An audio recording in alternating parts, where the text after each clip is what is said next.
Hello, friends, and welcome back to r/ProRevenge. Let's start our video with a small but satisfying story to warm you up.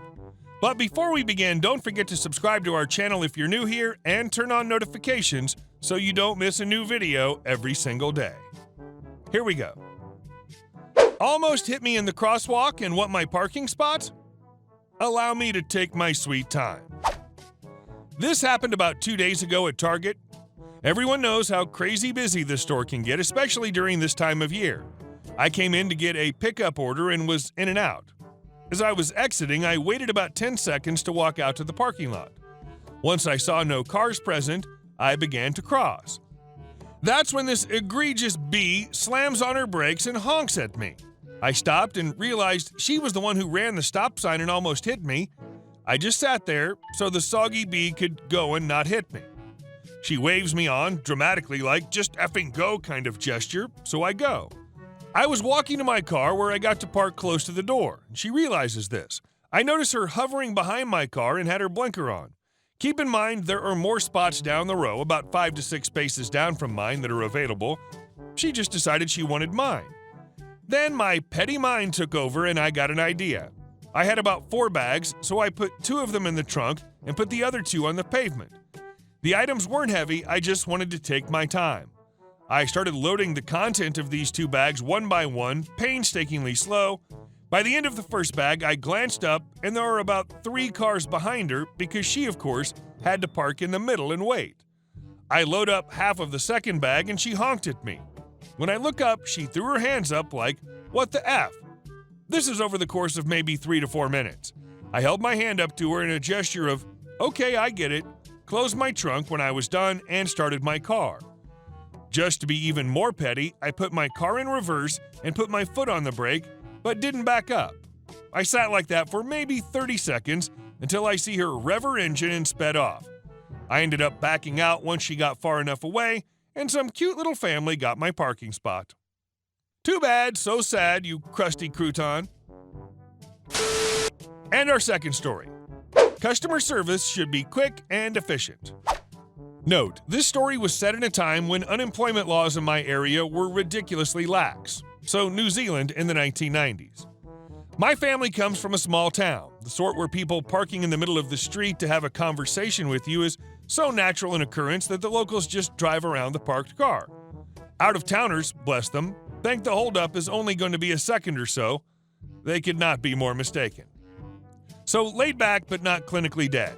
Things do move, but at a slower pace than other places. My mom, who goes into about the only chain store this town had at the time, a place that sells clothes, toys, beauty products, etc., she gets what she needs and goes to the counter. There's only one. The cashier's just standing there chatting to her friend. "Hello? Hang on." She continues talking to her friend behind the counter. Mom waits a minute. And another. And another. And another. Eventually, Mom walks away, hangs her items on the pegs/shelves, then disappears to the back of the store. All the while, the cashier remains chatting to her friend behind the counter. Mom eventually returns to the cashier counter, and yes, she's still busy chatting, but without the assortment of garments she was intending on purchasing. Rather, the store manager. Oh, and she knew the store manager. Did I mention this was a small town? So what's been the problem? I was waiting here 5 minutes, she just kept talking. Now I should remind you this is a laid-back town, but there's a difference between a few seconds wait for someone to finish their sentence and having someone arrogantly tell you to wait for 5 whole minutes. Oh dear, what would you like me to do about it? Fire her. Suddenly the cashier broke out from her conversation. "What? You can't ask for him to fire me. You should have just waited." "I know another girl who'd be perfectly happy to take your job. She needs the money, plus she'd actually be capable of serving customers," Mom replies. "Okay, Thezapzupsum's mom's name here. Cashier, you finish in 2 weeks. Now serve this customer now, and your friend can leave the store." I can't remember if Mom got a discount or a free gift, but I do remember the firing. And our last story. All she had to do was nothing. Players. Me equals me, female 31. Manager equals Lady Catherine, female 60s. Managing partner equals Bennett, male 50s. My partner, Gardner, male 47. Partner I'm babysitting equals Bingley, male 44. My friend and coworker, Charlotte, female 30s. I'm a professional attorney wrangler for a big legal firm.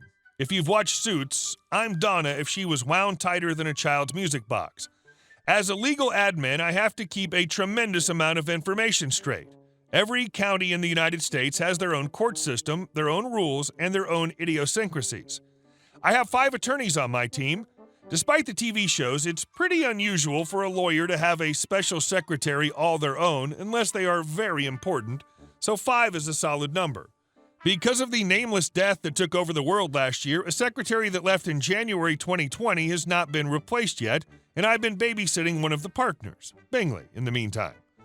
It's been a fun learning opportunity as Bingley works for an entirely different region and type of law than the rest of my team, and he also has a case where a truck exploded. It was empty, which is awesome. Story.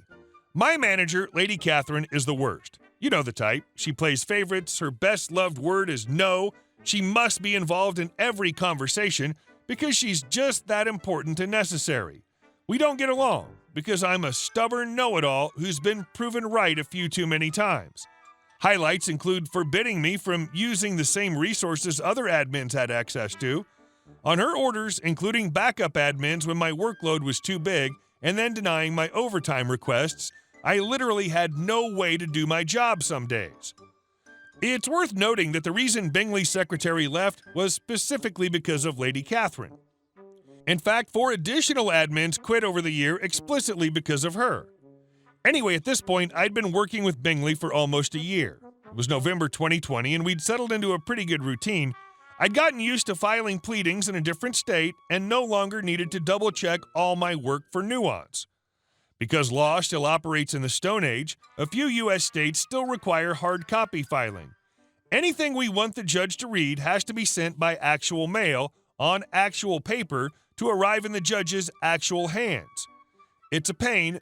Most states let you file electronically, but whatever.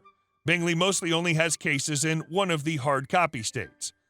Lady Catherine, in her excessive wisdom, butted in, uninvited, and instructed me to include a cover letter when mailing a new filing. This confused me as I'd been filing for almost a year, and no one, including the admin who originally trained me, had mentioned a cover letter. I told her this, and she basically told me to suck it up. I called the court admin to make sure I wasn't crazy and that I hadn't ruined a year's worth of filings, and the court admin literally laughed and said, "Please do not include a cover letter, ever." So I didn't. Imagine my surprise when Lady Catherine called me, writing me up for insubordination, even knowing the court rules and the judge and the court admin explicitly said not to send a damn letter. She was right because she's always right, and I am, and I quote, "a disrespectful little crap, and she was tired of me." A warning went into my employee file pending disciplinary measures. The next day, she emailed my team telling them to reduce my score on my yearly review as she knew I had been rated too highly for what my abilities really are. It felt to me like she was preparing to fire me by creating a history of poor performance. Well, if you're so tired of me, Madam Manager, I can leave. Within a week of looking, I found a new position. Now, here's the issue. I effing love my team. This is the best work team I've ever been on. We take each other seriously and we genuinely love each other. A lot of times, admins get pushed around because we don't have fancy degrees, but not here. Calling in to quit, I cried. I cried a lot. I cried to the point that one of the partners, Bennett, asked if I wanted a counteroffer. I said no because that wouldn't solve anything. He asked what I meant. I told him. I told him about the write-up. I told him how she was trying to falsify my employee review after it had been submitted. I told him the reason 5 admins had quit. I told him about how I wasn't allowed to ask for help. At this point, I'd given myself hiccups from weeping, and one of the partners on my team, Gardner, was calling him asking if he and his workload were the reasons I was leaving. So Bennett let me go do other things, like day drink and create a shrine out of legal forms. I thought it was the end of it until a friend in another office, Charlotte, called me asking WTF I was doing. She doesn't have time to train someone into being a new me, and I was the only admin she actually trusts in my office, so why was I leaving her all alone? I told her, and she told Gardner, and together they plotted. First, Charlotte is the manager in her office, so she's on equal footing with Lady Catherine. They also report to the same person. Charlotte called the district manager and told him that Lady Catherine was driving admins away and that the most recent quitter, me, was the only person who knows how to do a lot of the work on my teams, and my loss was a serious blow. Apparently this is true, which is both heartwarming and terrifying. Meanwhile, Gardner called up a fellow partner and told her that his world would collapse on itself if I left. He would go to the nearest bridge and jump off it, which would be pretty impressive in a landlocked state. They had to do something. I got a call the next day from Bennett saying they had a counteroffer they were really hoping I'd take. Basically, instead of Lady Catherine, I would report directly to Gardner. Lady Catherine would be forbidden from interfering with me without asking Gardner for his permission. This solved the issue, and I got to stay with my team, so I happily accepted. I thought the debacle was over. The debacle was not over. Unbeknownst to me, after looking at the evidence, exit interviews, emails, memos, Bennett put Lady Catherine on a performance improvement plan, and she did not get an end-of-year bonus or raise. Turns out I'd been absolutely correct. Lady Catherine's behavior and treatment had been the explicit cause that 6 secretaries quit in less than a year. I got a call last week from Charlotte. I figured she wanted to gossip about coworkers or rant about how a shared client is a big ol' headache, but it was actually to give me a heads up. Lady Catherine had been stripped of her management duties.